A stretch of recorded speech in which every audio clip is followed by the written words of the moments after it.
Keep recording because we're really running out of time. Why am I wearing glasses? Because I have terrible vision. Okay, so why have I never seen you wear glasses before? Because worse than my vision is my memory to wear my actual glasses. And so what that ends up being is I got on a really good habit. I don't know if you remember this. I was wearing them religiously. Then I went and did a photo shoot down in Oxford. And I have this terrible habit of trying to do it on camera. But this is where I leave my glasses. Oh yeah. And I can't remember, like it used to be the back pocket. And I sat down on a brick wall once. And I crushed them. That was the first pair. Specsavers had a 2-for-1 kind of a deal. Yeah. And then for the second pair, I put them in my front pocket thinking I've learnt my lesson. And I ended up slamming my car door in them. And I destroyed them. So I didn't have any glasses. And I thought, what the hell, I can see. And prior to this, I'd gone to see Ash's dad, fantastic. I was going to say, aren't you a family optician? Yeah. I'd been to see him and he said, oh, no, you're just within the legal driving limit in terms of sight. And I was like, well, clearly I don't need... Glasses are nice to have, they're not a must-have. Got by for about 6 months, like to the point where Ram didn't realise I wear glasses at all. Well, yeah, exactly. I don't think I did. And then... What happened? Oh yeah, at night I started getting these like waves of blurry vision. So I'd just be watching TV or something and then everything goes blurry. And nothing reminds you to book an appointment with your optician more than like, I might actually lose my sight. So I booked in and he's just like, no, you got rugby ball shaped eyeballs. So astigmatisms in both eyes. So I had to squint for everything. And that's the reason I got my first pair of glasses actually. I don't know if I want to tell this story. But the reason why I got my first pair of glasses is I used to sit here, not here, like in my old office where I used to work, I used to sit here. And there was a girl in a different department I had a huge crush on. And she'd, every time she'd walk by, I'd like, why does he always have a crush on everyone? Shut up, we're not getting into that. She'd walk by, and a couple times I realised as she walked by, I'd be squinting like this, like trying to focus, and then I'd look up at her like that. And so she built up this impression that I hated her. I was like, damn, I need some fucking glasses. Because you were super angry when you looked up. It's like, why are you bothering me? Yeah, exactly. And so that's why I got my first pair of glasses. Now it's just, man, it's so much easier to see. Like, I was squinting 24/7. Well, people that get glasses that need them say that. They it's pretty easy to see. Yeah. So there's our 3-minute intro. Welcome to Directors Debrief, episode 16. Fuck yeah. Nailed it. Absolutely nailed it. Nice. I always get it wrong every time. How is everyone doing? Yeah, good, man. Yeah, we're back. This is the second episode on Directors Debrief with Ollie. Yeah. So we've done a lot of podcasts in our time. Yeah. So good to see. We haven't seen you in ages, according to Ash. Ash, even though I was here last week. Okay. Yeah. Developing our entire strategy. What's up with that, man? I don't know. A lot is going on at the moment, as we know, and I struggle now to figure out when I'm speaking to someone on Zoom or in real life.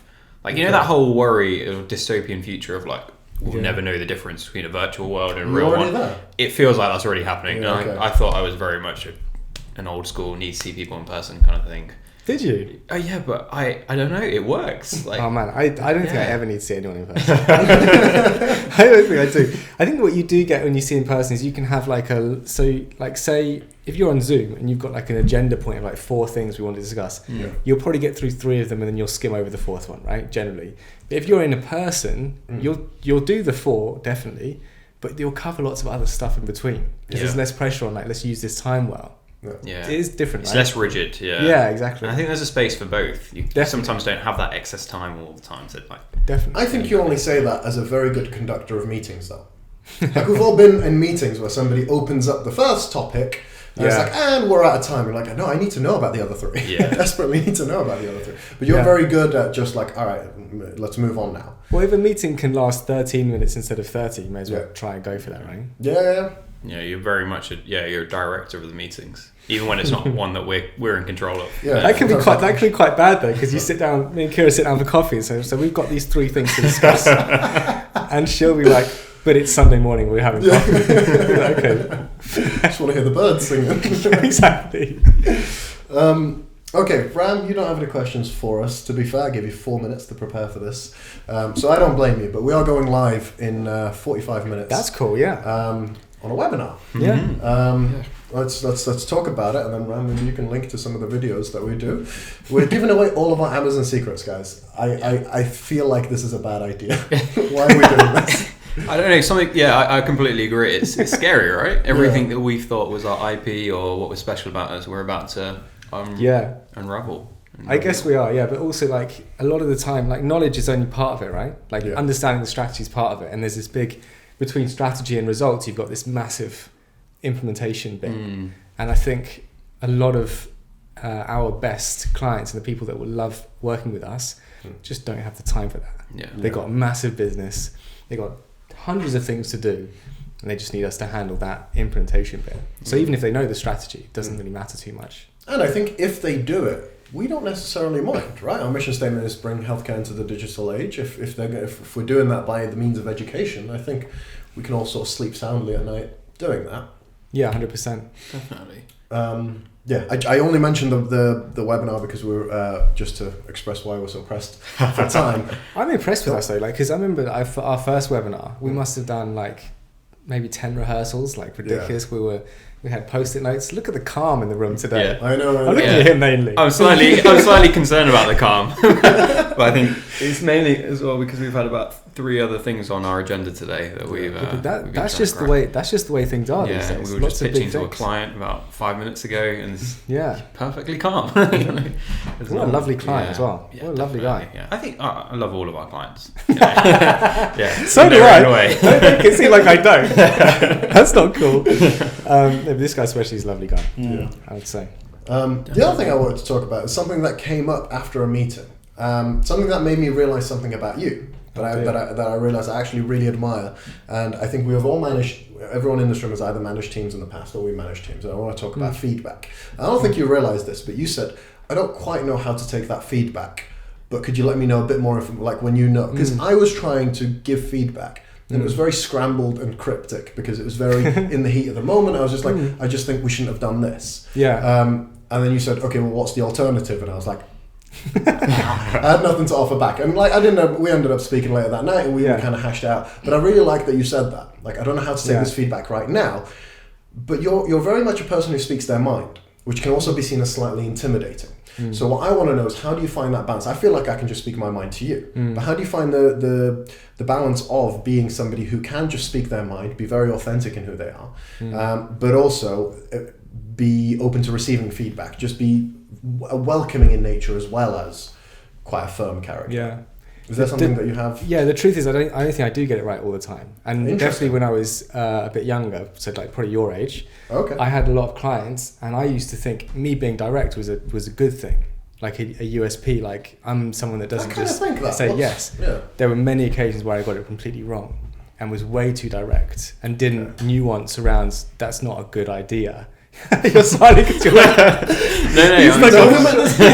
were you one of the clients? Definitely, I definitely have done that. Something that Ash does very well. Like if Ash disagrees with you, he'll disagree with you, and you'll think he's agreeing. It's amazing. It's like I'm pleased Ash agrees, but he's just said exactly the opposite of what I just said. Yeah, I don't know if that's a compliment or not, but no. I've seen it in you in a good way. But carry on. Yeah. No, so I think one of the most underrated skills is emotional agility. Okay. So and then this is really important because a lot of people right now are very focused on identity, my authentic self, right? Obviously that's very important. Like we should never try to pretend to be someone else. Yeah. But we all have a range. Like you with your friends on a Saturday night is very different to you with your parents and very different to you with your clients. Yeah. So pretending like we are only one thing is very misguided. So we should all embrace that we have this emotional agility and then go with it, right? So if you see someone who is very much more relaxed and up for a laugh, then tap into that side of you and be that person.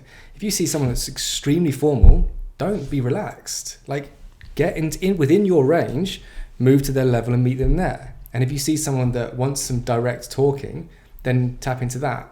But this is something I think people are losing a little bit at the moment, is like this idea that we are emotionally agile and that we can flex who we are. I think on that, the initial point, like you said, in your early days of career, you were probably very, and good or bad, but you were focused on your own emotions and the way your own personality. Whereas now you are focused on yourself, still being authentic and remaining authentic, which is also a very difficult task in today's world. But being empathetic of other people's personality traits, emotions, and otherwise to find that Definitely. that alignment, which Yeah.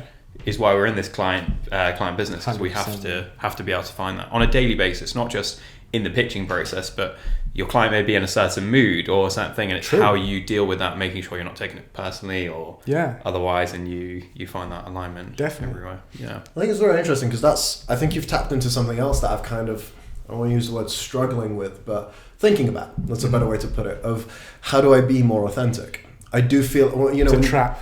I know, because I've realized I do have this range, and I've realized this makes me very adaptable. I've realized that I hope, and they can call me out if they want, but like I'm likable amongst my friends. I'm likable with my clients, but I'm very different people in those different scenarios. And I've been questioning whether I'm authentic, because if I was to truly be authentic, I might lose some friends. We might lose some clients. Like just putting it out there. If I spoke my truth at all hours of every day, I'd lose people in my life. Yeah. And if you look to LinkedIn for advice, they'll all tell you, well, they weren't your real friends. They weren't your real clients. And I'm like, but they paid us real money. They kept the real lights on in a very real office. Yeah. Practicality is hugely misunderstood and underrated. Like no one thinks about that. This idea that you can just go out like that you become the average of the 5 people you spend the most time with. Some of those people will be your family. Yeah. You're going to just cut them out because they're not bringing enough value. You can't do that. I think Gary Vee says that though. Of course, but Like, he has to be polarizing, toxic. right? Get rid of her. It's my mum. But practicality, like the practical sense is, when you're building a business, maybe you don't click like perfectly with a client, but you have to adapt. But we like trying to strive to be your authentic self is chasing your tail, because that's not a natural thing to do. Striving to be authentic is not authentic. Just being is authentic. But the second you have an intention, that's the opposite of authenticity. Okay, so it's having the intention that changes everything. Yeah, of course. Okay. That's literally chasing your tail. So you just forget about it and you'll be much more authentic, to be honest. And also, by the way, you're a very authentic person. Thanks, man. I'd say that as well. Yeah. That's all I was fishing for that. Yes, wait. Took you fucking Anyone want to say anything at any moment? 9 minutes together. I didn't need the enlightenment. It's great. Just needed the compliment. Thank you. Finally. I think it's a problem. Like, I mean, like people, identity is very, very important. Knowing who we are and being accepted for who we are is very, very important. Yeah. But like pushing for everyone to accept us for who we are, including ourselves, doesn't really make sense. We should just be and see who does accept us and see how people react. It's very hard to do, but just be like, and then you'll probably be more comfortable, I imagine. Just on this, delving a little bit away, but every time that we meet you, Ollie, it seems like you go on this little journey in your mind, and then you come up with the lessons, and in a good way. Like I genuinely mean that. Like you're very much about self-development, progression, and such. I think a lot of us are. But I'd say you very much so. We see it in you. Like I don't know what. So you may examine something that you're doing and say, all right, how can I avoid this addictive behavior, or how can I do this? How can I learn more, experience this, and so on. You've been out of university for how long? Oh, showing your age maybe, but I think about a decade. So you've been in the career world for a decade, because you went straight into your first job. You were incredibly loyal with them. You had a DJ in Spain. Oh yeah, but that was alongside. Gotcha. Yeah, that was alongside. Yeah. That was another Ollie on the side. So just kind of curious, because it's a decade is a good amount of time, a good experience in a long this time. Working with clients, you worked with clients since the beginning and such, and you kind of touched on it in the way you approach clients and the way you're working. What kind of, this is a very general question, but what are the main learnings that you've seen, and maybe in your progression over that time working with clients, like compared to what maybe you thought you knew back in the day to where you are now? Before you answer, I just want to say how right you were earlier, because that was a very interesting way of calling you old. And that was nicer. Educated, mature. Ash could insult your entire family, and you come away thinking, he's such a nice guy. Such a nice bloke, right? Because that's what I came out of that question. I was like, that's such a good question. Did he just call him old? Anyway, sorry, carry on. To be honest, I don't know. I spend a lot of time with people young. 90% of the people I work with are younger than me, right? And the big thing they feel is something that I felt a lot when I was younger, which was how do I get taken seriously? Because I'm really good at my stuff, but I get in a room and people think I'm young and they don't take me seriously. I had exactly the same thing, and the best lesson I can tell you is be prepared for everything. So if you've got a meeting which you're going to go in there and people are going to say, you're young and they're not going to take you seriously, be the most prepared person in the room. And be prepared meticulously. I used to go into meetings with big marketing directors saying, if they ask this question, I'm going to say this. On this slide, I'm going to say this, and then I'm going to be prepared to say this thing on the slide. It was meticulous. It was ridiculous, actually, now I think about it. But it smashed the hell out of that problem. And I think that bears fruit for everything. Because when you get to my ripe age of 34, the preparation time needed is less because you've got so much like ready to go that you can call upon it. But when you don't have that, you have to prepare and be ready for those things. Is the preparation more so you have the answers ready, or for you to go in with the right headspace? That's a great question. And actually that's probably what I understood later, was it was more about headspace. But initially it was all about answers. Because you remember the first webinar, I think I had a script. I was trying to memorize the entirety of a script, and that started to work against me. But I remember coming up to the actual webinar, it eased a lot of my anxiety. I was really, not freaking out, but I was getting in my own head, like, what if I stumble on X word? What if I do that? And I was trying to make sure that I performed my script to the best of my ability, not conduct a webinar to the best of my ability. Yeah, exactly. And so now I have a list of notes, and I recognize those notes are just for me. It's not so that I know what to say when, it's to calm me down. Yeah, so that's that when true. I go in, I'm like mentally ready. Yeah. And on your point of going in with marketing directors and kind of pitching to them or whatever you were doing with them, that being in the right headspace leads to genuine confidence coming through. And that's what they're impressed about. They probably didn't ask you 99% of what you were prepared for, but that confidence was there that, okay, this guy knows his stuff. Like he didn't trip when I asked him that question. And that kind of sets you up as a relationship with those guys, because I bet every time you walked in, even if you are probably half prepared, they trusted that this guy's on the ball. Every time's so precious, right? You don't want to be halfway through a meeting and just thinking, I don't know what that person's adding, because they haven't said anything so far, and when we've come to them, they haven't really given that much. Now that might be a confidence issue to that person, but when you're in the presence of someone, make sure you're prepared enough to step up to their level, and it's possible with everyone. Just a bit of preparation. It's also like school, I don't know about you guys, but at school, like, untaught me that lesson. Like in school, I was like, if you prepare, you're basically a loser. Like, if you're either really good at stuff or you're not. Interesting. That's what I was taught at school, and I was basically useless. So how did you come to that conclusion? I'm curious. Just what the peers were saying. Peers. Okay. Yeah. Not what your school was telling you. Oh no, the school was obviously saying work hard. But the social part of it was like, don't study. Yeah. What? Because it's not cool, or because you either get it or you don't? Like both. You either, if you get it, great. Don't work on getting it. Don't work on being better. Yeah. Like, turn up to the exam, and if you're cool, it doesn't matter. And if you fail, who cares? I thought you meant the school system, because I don't want to be all anti-establishment, but I realised every time you progress through like an academic chunk of time, so from your SATs to your GCSEs to that, I realised that all I needed was the bare minimum. It was really, really strange. I didn't need to get great results. I just needed good enough results to get to the next step. So when I learned that, I think that screwed me up for the next 5 years after school. You got complacent. Yeah, because I started to think like, well, actually, how much do GCSEs matter if I still make it into A-levels? So I don't really need all the A's. I just need, what's the minimum requirements for that? Let's go for that. And same with A-levels. Like, what's the minimum I need for university? Fuck it, let's get those. And that... Yeah, that's. I'm very systematic like that. And what was the minimum requirement to get a job at Well Products? Huh? What was the minimum requirement? Can we talk about that on screen? It's how do you keep your job at Well Products?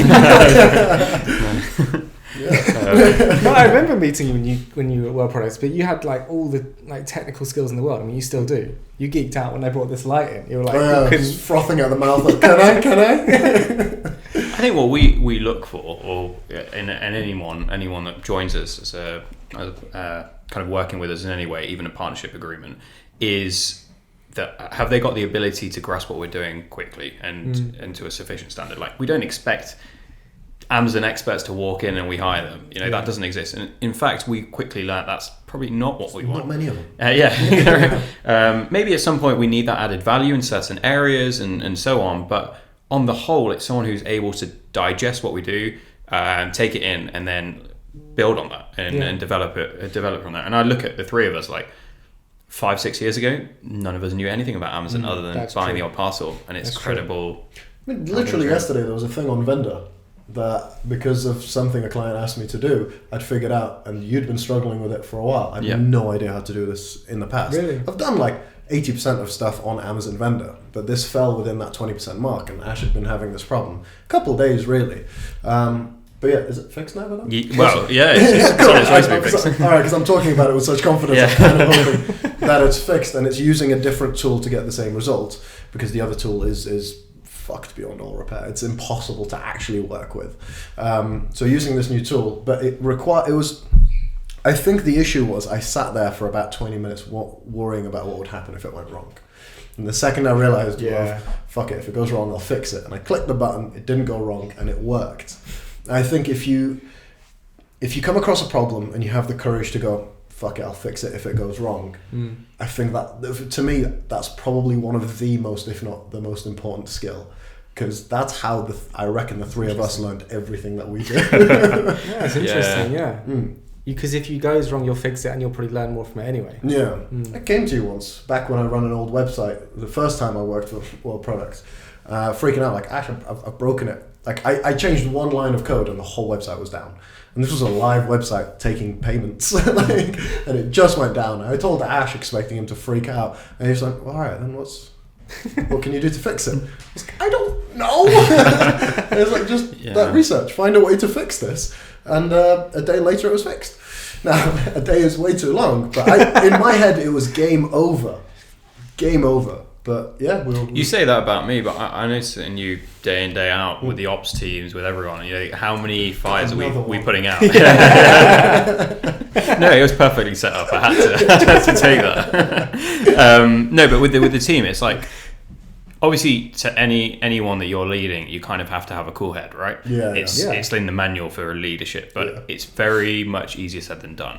You know, if someone comes to you, saying this is on flames or this is there, how do you act cool in the moment is one thing, but having that confidence behind you that, you know, no matter what, we're gonna figure it out comes through. Yeah. Quickly running out of time, but I wanted to. You've just reminded me of the most beautiful thing, and I kind of want you to be around, unless you've already mentioned this too, Ollie. I was having a rough day one day. This was maybe 2 weeks ago. Everything was going wrong. It started off with a mistake that had happened the previous day that was fucking up everything on this day. And then I walked in and somebody told me about another issue. And it was just piling on. And I tried my best to keep my cool, and I think I did in front of the team. But I walked in, Ash was sat there preparing for a meeting, and I walked in and I was just like, I just got to vent, man. And I whinged at him for maybe 10 minutes or so. Ash absorbed it all in. I was like, this is fucked up. This isn't working. This person did that. This person did that. And Ash went, let me tell you about what my barber told me. And I'm going to pass over to Ash. Can you tell us what your barber told you? Because it put everything in life into perspective. The following week-long meetings of anything that went rough, I thought back to what Ash said, and it fixed it. And I think it's a beautiful note to end on. Tell us what I don't even think my barber realised the gold that he told me that day. But it's genuinely really good. And he was talking about his girlfriend, or fiance now or something, and how she and we're talking about first world problems and all of that. You know how we complain about everything. We're like, this, that, blah, blah, blah is going on. But going away from the first world problems things, we all have problems. And Sam was having those problems that day. And he's like, yeah, my girlfriend, you know, my fiance, she was complaining about her alloys, how they got scuffed on the road and something like that. It's like, yeah, your alloys are scuffed, but you're driving a Mercedes. And I took that and I was like, Sam, you know, the things you're complaining about, like he was complaining about a client, like not a client directly, but an issue with a client and trying to resolve their issues and stuff like that. I was like, Sam, at the end of the day, we're representing these brands. You know, you've got a team behind you. You know, this team member's probably not done something yet, but they will. You know, you've got all of this, and we're driving a Mercedes here, guys. Like, we need to zoom out, and it's. I love that. It's not original in the thought process of like zoom out, look at the bigger picture. Yeah. But I think kind of having that there is really nice. Ultimately, just what you were saying about gratitude in the last episode that you were on. Ultimately, like just put it into perspective and be grateful for everything else. Yeah. But I say that to you on a regular basis now. Like anything that goes wrong. Because you're like, I think we had to take a meeting on a Saturday. He was like, sorry, we got to do this. And I was like, it's all good, man. That is so good, because it is just about a little bit of zooming out. Like if you zoom in on the alloy, it's bad. If you zoom out just a little bit, it's nice. Yeah. But I think if you, I mean, it's been a few years since I've been in a barber, but you can't just be good at cutting hair, right? You have to have wisdom. Yeah. You have to be able to spit wisdom. And the amazing thing about barbers, you have to have the wisdom, but they speak to so many people day in, day out. They're probably just passing on the wisdom from right. But you're naturally speaking to that many people, seeing all their experiences. You're it's able like a to wisdom Ponzi scheme. Quite literally. Yeah. And that rabbit hole's gone. Yeah. But we literally have to prepare What time for is the it? webinar. 34 past. So we've got 25 minutes till we go live, but we need to set stuff up, so we realistically amazing. have 10 minutes to It's been an practice. absolute pleasure. Yeah, nice. Sign us off, man. Yep. Ollie, you want to take it away? I don't know go how for this. it. I don't know how this ends, but thanks for listening.